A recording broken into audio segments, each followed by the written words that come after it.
Hello everybody, I'm Blazer Rebecca and welcome back to A Little Lily Princess and we have visitors. I've already forgotten her name, god damn it. I'm so sorry. Sarah rose to her feet at once. You're very welcome, please come inside. Okay, Jessie. Jessie stepped into the room then held out her skirt to drop a delicate curtsy in greeting. I know we've been introduced, but I wish to make your acquaintance more personally. And without Lavi listening in. Lavinia? I thought you and she were the best friends. Of course we are. I adore her. She's so classic, so elegant and focused. I admire her very much. However, sometimes it is nice to do things for oneself. Are those real silk stockings you're wearing? She blinked, caught unawares by this change of topic. Yes, I have several pairs. My papa took me to many shops while he was in London. They're darling. Mine are only lisle cotton. Can I see the pattern? Sarah sat down on her comfortable armchair, lifting the hem of her skirt slightly so that the floral embroidery over her ankle was visible.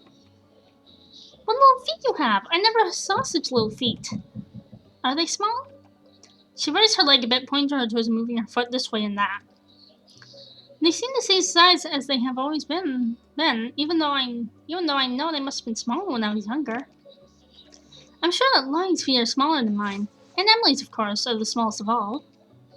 Emily?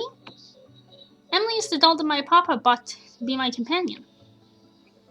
She stood up and lifted Emily into her arms for Jessie to admire. Aww. Emily, this is Jessie Abbott, my new friend. The little girl dropped a beautiful curtsy and then laughed. Oh, she has silk stockings too. Stockings for such teeny tiny feet. How cute. But you do have small feet for your height, Sarah. I'm sure you do. Look at mine. Jessie pressed her foot up alongside Sarah's for comparison. I just don't know whether larger or smaller feet are better. For dancing, I mean. If you dance with a partner, small feet would be better to avoid being stepped on. And look very stylish in slippers. Slippers are cuter if they are smaller. But larger feet might be better for holding positions and staying on your toes. Small feet may not be as strong. Your feet have a good shape though. They are well. They're very pretty. Can feet be pretty? Colonel Grange's little daughter Isobel in India was the prettiest girl I ever knew. All gentlemen said she was the beauty of the regiment. She has dimples and round rose-colored cheeks, pale blue eyes, and long curling hair the color of gold, and everyone said those things were very pretty. No one ever spoke of her feet. I suppose if feet can be pretty, then perhaps I do have pretty feet. I know the rest of me is not. My hair is too black and straight and short, and I am too thin, and my eyes are a strange color. You do not have the same kind of beauty that dolls are made of, but that doesn't mean you aren't pretty. I think you are quite interesting to look at. Sarah did not wish to contradict her new friend, who had no reason to lie, but her inner conviction that she was an ugly little girl could not be so easily dispelled. She is nowhere near that description. She's adorable. Will you show me the rest of your dolls and clothes? Do all your petticoats have so many lace frills? Do you think any of them would fit me? I don't know. Suppose we can find out. New week. Ooh, I like that.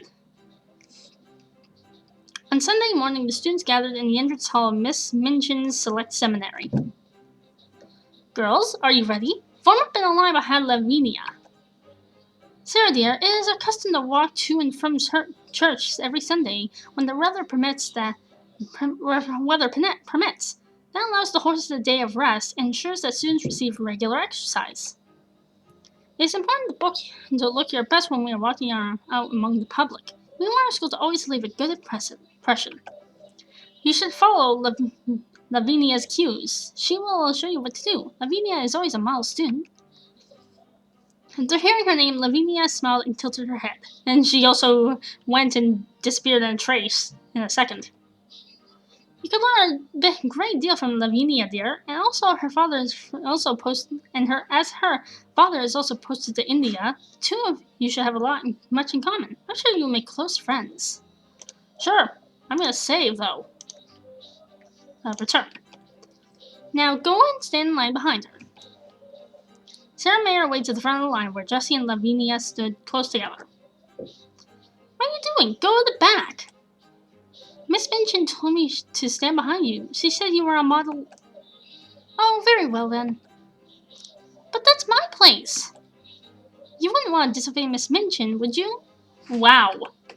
No.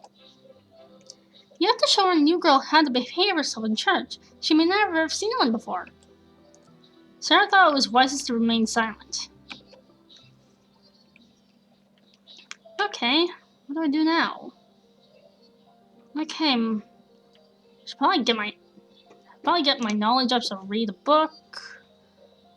I'll read the book again. Practice some dancing. Write in diary. I should play with toys and then write in diary. Done. Gain some knowledge. Reading. Reading. Oh. She looks so adorable. Playing. Writing. Follow these results converts to 2 knowledge, 3 artistry. Wow, my artistry is filling up fast. 1 vigor. Should probably focus more on vigor too. And belief. And grace. And sympathy! A knock came at the door. Sarah? Sarah, dear? Yes, it's Sarah. Oh, hello! Oh, a maid! Bonjour, mademoiselle. Miss Minchin hissed through her teeth, and the young woman in the maid's uniform fell silent. Wow! Sarah, before he left, your father arranged for a maid to be employed, especially for your needs. She has just arrived. I believe she is from France. Really? I would be able to know that a bit more if you didn't silence her.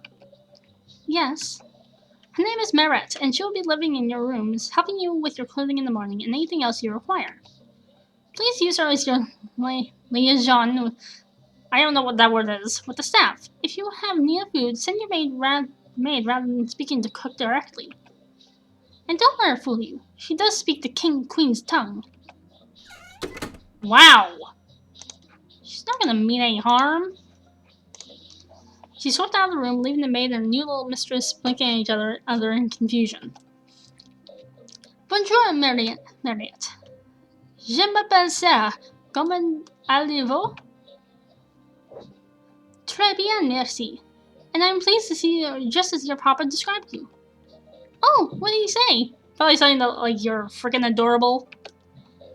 Then no other little girl is as solemn as you, and you would make me smile. But why would being solemn make someone smile?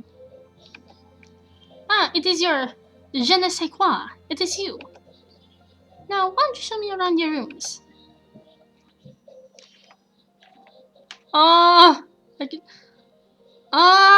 No, I don't know. Oh, you see, now there's a reason that I should have my belief up for this girl, Lottie. You know what? I'm gonna go with Merette. I like her. Merette, may I? Is it alright if I ask you a few questions about yourself? Once, bien sûr, mademoiselle. What do you wish to know? If I say it wrong, I'm sorry. I'm not a French expert. It's like, I don't know that much of the language. What is your family name? Miss Minchin did not say. Dumas, mademoiselle. Oh, are you a relative of the great French writer, the author of the Three Musketeers? Merette chuckled kindly. No, mademoiselle. Ah, well, not in a close way. I am not. There are many with the name of Dumas, and I cannot know what connections there are between all people. Do you know of all your cousins and your cousins' cousins, and all who bear the name of Crew? I don't know anyone else named Crew except for myself and my papa. So you see, I cannot say who my relatives might be at some distance. Sarah nodded. Where in France do you come from? I grew up in Limoges. You may have heard of the Limoges box to porcelain? She probably has, but me, no.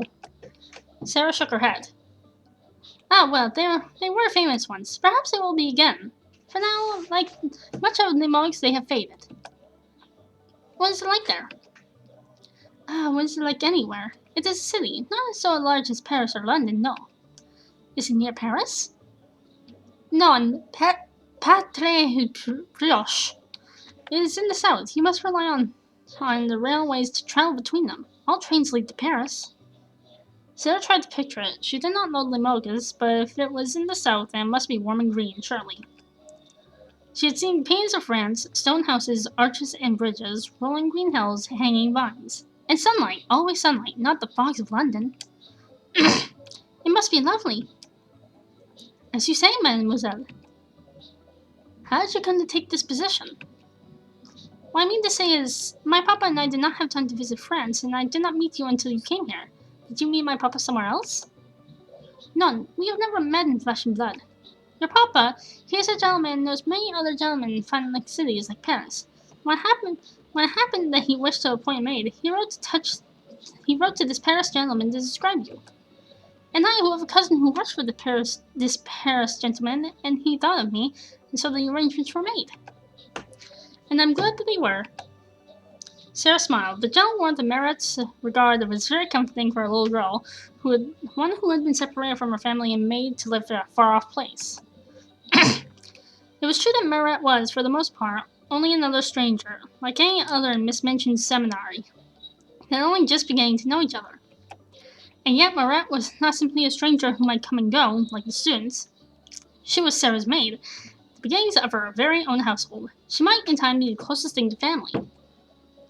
I wonder about the friend my papa has in Paris. I wonder if he'll ever know my mother. New week. It was the beginning of another week of classes, and the students were seated neatly in rows in the schoolroom.